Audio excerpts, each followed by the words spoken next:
Welcome to Kaleidoscope, where we are positive, daring, and different. And what a positively daring and different change Sri Lanka has had. Sri Lankans elected Anura Kumara Dissanayake, leader of the NPP, as the country's president. And joining him as his prime minister is Dr. Harini Amarasuriya, Sri Lanka's first prime minister with a PhD. So congratulations to our new leaders and best of luck with full steam ahead, Sri Lanka. Today on the show, what should our new president's highest priorities be? Plus, we're looking at Sri Lanka's position with India and finding out where our shattered dreams go. Did you know Kaleidoscope is on YouTube, Facebook, Instagram, and LinkedIn? Don't forget to subscribe, follow, and like us for more. To our lovely partners on the show, CDB, Srilanka Life, and The Daily Morning, thank you for being awesome. CDB Hybrid Leasing. Enjoy exclusive interest rate and much more for hybrids, plug-in hybrids and EV vehicles. Looking back at the week that was on CDB Snapshot. Sri Lanka sees a drop of nearly 333,000 students in government schools in 6 years from 2018 to 2023. Air China is set to start daily flights to Sri Lanka starting from October 2024. Japan resumes the disbursement of funds to Sri Lanka under suspended yen-denominated loans. Vietnam is named the world's most affordable place to live. Pope Francis launches his Global Alliance for Children to enable 1 million health treatments for over 3 years. Earth's about to get a new mini-moon. An asteroid will be temporarily caught up by Earth's gravity and will orbit our world from September 29th to November 25th. A Chinese zoo is caught painting dogs black and white to pass as pandas.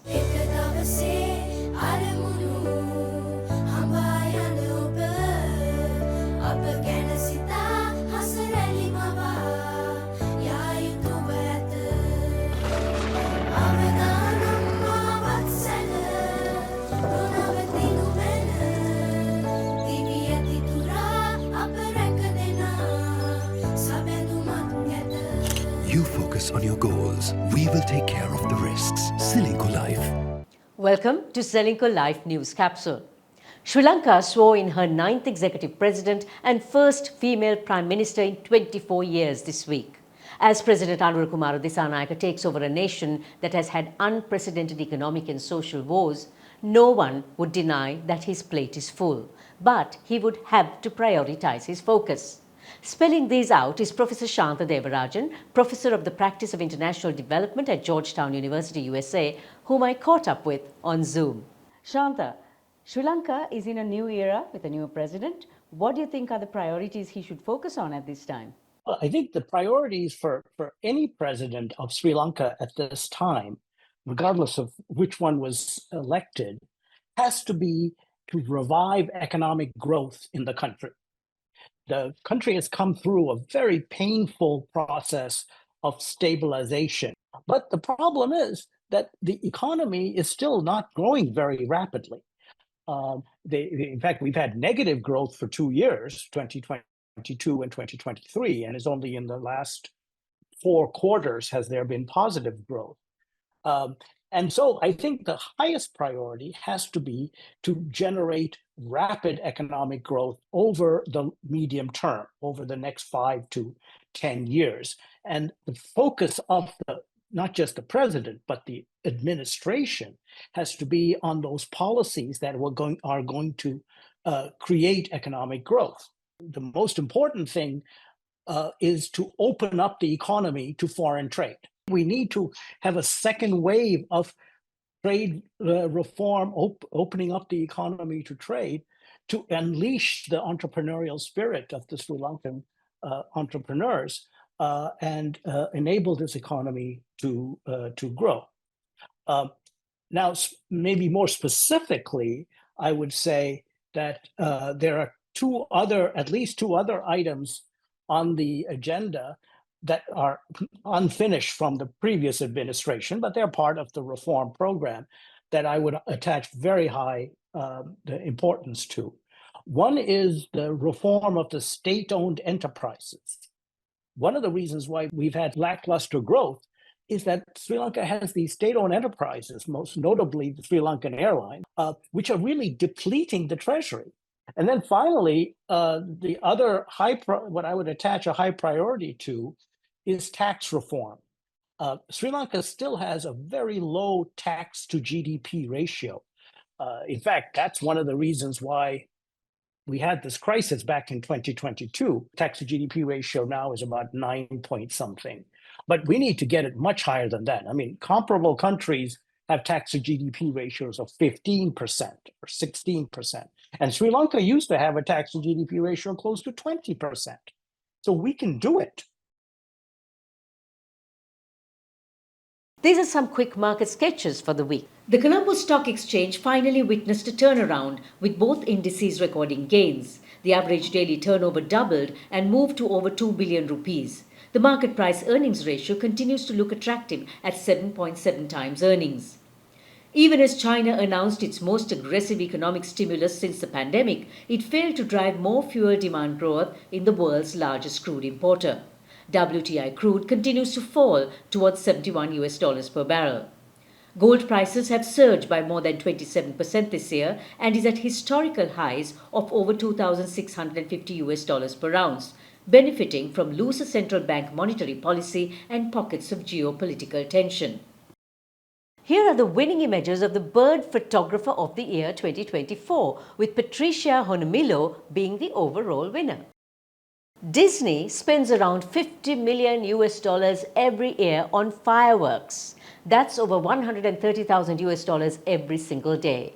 I guess the most magical place on earth doesn't have a shoestring budget.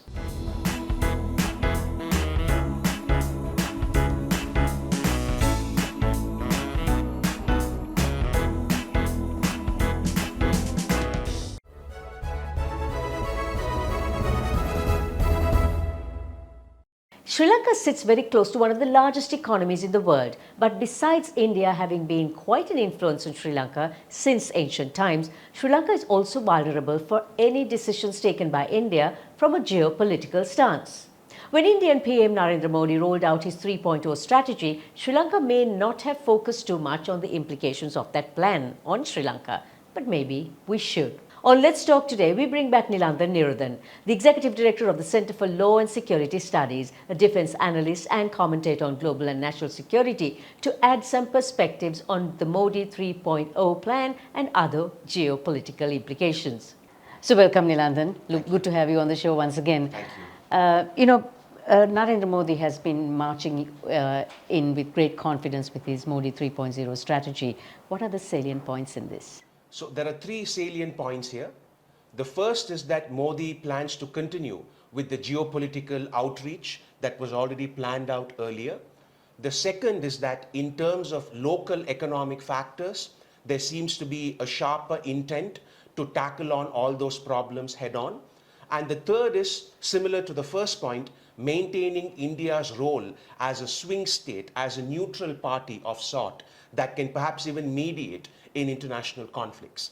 So as far as the third Modi regime is concerned, from what we see so far, this seems to be the crux of what he plans to do. How will all this impact Sri Lanka, being the closest neighbor to India? So there will obviously be a great geopolitical impact for us because we are being pushed even further into needing to pick a side. For a long time, we have often tried to maintain an equal distance between different countries, and it's always backfired, and we always keep repeating the same mistake. So this pushes us into a position where we really need to decide where our alignment is. It doesn't have to be India, but it has to be some kind of alignment. And we also need to worry about the economic part of it. Are we going to be Canada or Mexico? As in, when India rises as an economic power, are we going to be a partner working with them hand in hand, benefiting from this economic growth? Or are we going to be like a Mexico or an Ecuador that tries to keep them at an arm's length and loses out on it? So on that note, Viksit Bharat at 2047, how can Sri Lanka take advantage of Modi's plan of actually making India a developed nation by 2047? So the Viksit Bharat program has four basic pillars: prosperity for women, prosperity for farmers, prosperity for students, and just general economic tackling poverty. If you look at women's empowerment and agricultural empowerment and things like that, There's a lot of stuff that India and Sri Lanka can do. One, they can study the way that we've done things because our metrics in terms of that tend to be higher than in India. And secondly, as I said, when many new opportunities come up, India typically tends to look for partners who have cultural synergy with them. They are not like the Chinese in that it's all business. India looks for partners who think and have a cultural, socio-economic mindset like them. So we just need to be ready to take up whatever opportunities come, and we can really prosper from that. So once the strategy starts gaining traction, what challenges do you foresee for Sri Lanka? The major challenge is that our political class is still totally divided. We don't really have a foreign policy that is divide of political parties. It's not like the Americans or the British or really anybody who prospers or Japan who have an alignment. Here, based on who is in power, our foreign policy alignments change as well. So that will be the biggest worry.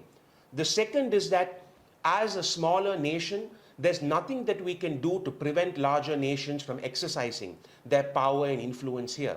And what I see is that we often expend all our energy being angry about this rather than in coming up with a strategy to counter it. So those two will be the big challenges. So there's a strong Act East policy that Modi is pushing, wanting to Yes. create several Singapores under this umbrella. Yes. How does that impact Sri Lanka?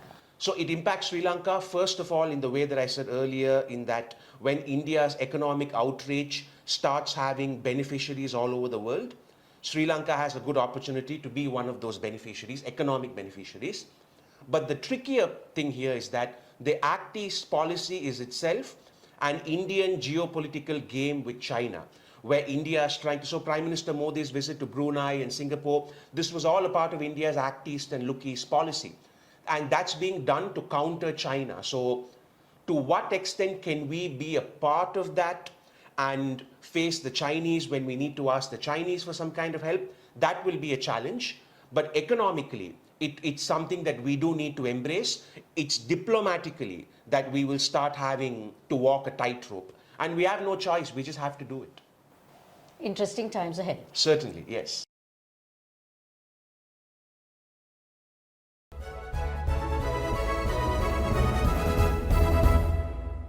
Artists have a way of making our thoughts come alive. T.H. Pushpakumara does just that with his debut solo exhibition at the Paradise Road Gallery with Shattered Dreams. Painting since 1997, his works are thought-provoking and makes us look inwards with some hard truths. කාලයක් තිස්සේ අපේ රටේ ආගමික සහ සංස්කෘතික වශයෙන් අපි ඒකාත්මික වෙච්ච මේ සිම්බල් ටිකක් තියෙනවා. يعني ඒ සිම්බල් හරහා අපි ගොඩක් දුරට යම්කිසි මේ කියන්නේ අපිව කියන්නේ යම්කිසි කොටසක් විසින් අපි මෙහෙවුවා කියලා මට අපි කියලා කියන්නේ මම මේ අර්ථ ගන්න මේ රටේ මිනිස්සු කියන එක. දැන් මේ සිංහ කියන එක අපේ ජාතිය තමයි හඳුන්වන්නේ. කහ පාට කියලා කියන්නේ අපි ආගම හඳුන්වන්නේ. ඒතකොට මේ සිංහ වලිග මම ගොඩක් මේ චිත්‍රවල එකතු කරලා තියෙනවා. එකතු කරලා තියෙන්නේ අපි ජාතික වශයෙන් හරි පොහොසත්. ජාතික අනන්‍යතාවයේදී හරි පොහොසත් අපි. හැබැයි ඇත්තටම බැලුවොත් ඒ තියෙන හයි අපි කෙලින් ඉන්නෝනේ අපේ ජාතිකීයට අපි කෙලින් ඉන්නවා. නමුත් ඇත්තම ගත්තොත් මේ රටේ මිනිස්සු කෙලින් දින්න කියන මට ප්‍රශ්න මට අහන්න දෙනවා. අපේ පුන් කලස ගත්තොත් මේ පුන් කලසෙන් ශාස්ත්‍රීයත්වයේ තමයි හඳුනන්නේ වී කරවල තියෙනවා. දැන් ඒ පුන් කලස බිඳිලා තියෙනවා. එතකොට වී කරවල වීයට හැලිලා තියෙනවා. හැම මම මේ චිත්‍රවල භාවිතා කරලා තියෙනවා බුලත් කොළ භාවිතා කරලා තියෙනවා, බෝ කොළ භාවිතා කරලා තියෙනවා, සිංහ රූප භාවිතා කරලා තියෙනවා. ඊට පස්සේ තව තියෙන මේ අපේ තියෙන ජාතික සහ ආගමික අනන්‍යතා හඳුනන තන සිම්බල් පාවිච්චි කරලා තියෙනවා. ඉතින් මේ සිම්බල් අපි නඩත්තු කරනවා. මේ සිම්බල් අපි දිගින් දිගටම නඩත්තු කරනවා. මේ අපි නඩත්තු කරනවා. මේ ආයතන නඩත්තු කරනවා. හැබැයි මේ ආයතන නඩත්තු කරාට අපිට අවසානයේ මේ ඉතුරු වුණේ මොනවද? වේදනාවෙන් පීඩිත වෙච්ච මිනිහෙක් තමයි මේ පුරවැසියෙක් විතර මේ රටේ ඉතිරි වෙලා තියෙන්නේ. ප්ලාස්ටික් පුටුවක් එක්ක තුවාල වෙච්ච මිනිහෙක්. අවසානයේ අපිට අපේ මේ ගෘහ භාණ්ඩ එකතු ඒ කියන්නේ මේ ලාංකීය පුරවැසියෙක් ගෘහ භාණ්ඩ එකතු අනගි ගෘහ භාණ්ඩේ වලට වත්ලා තියෙන ප්ලාස්ටික් පුටුව. ඒක කැඩිලා තියෙන්නේ. රටේ මිනිස්සුන්ගේ ආර්ථිකය සහ මේ මිනිස්සු ඉන්න වේදනාව කියන එක මම පෙන්වන්න තමයි කළා. තුවාල වෙච්ච මිනිහෙක් ඉන්නේ. චිත්‍රය ගත්තට පස්සේ චිත්‍රවල එකට පොඩි පොඩි විස්තර තියෙනවා. පුන් කලස් කැඩිලා, බෝකොළ විසිරලා ගිහිල්ලා, ඊට පස්සේ සිංහ වලිග විතරක් එකතුලා තියෙනවා. අතු තියෙනවා තැන් වල. බෝගස් ගැලවිලා තියෙනවා. ඇත්තටම කිව්වොත් අපේ හදවතේ බෝගා ගැලවිලා තියෙනවා මම හිතන්නේ. අපි ඉන්නේ අන්න එහෙම අවධියක. නමුත් ලාංකිකයා ඒ තත්ත්වය පිළිගන්න නම් සූදානම් නැහැ. And as the winds of change blows across Sri Lanka, let's come together in support. Have a great weekend. See you next week.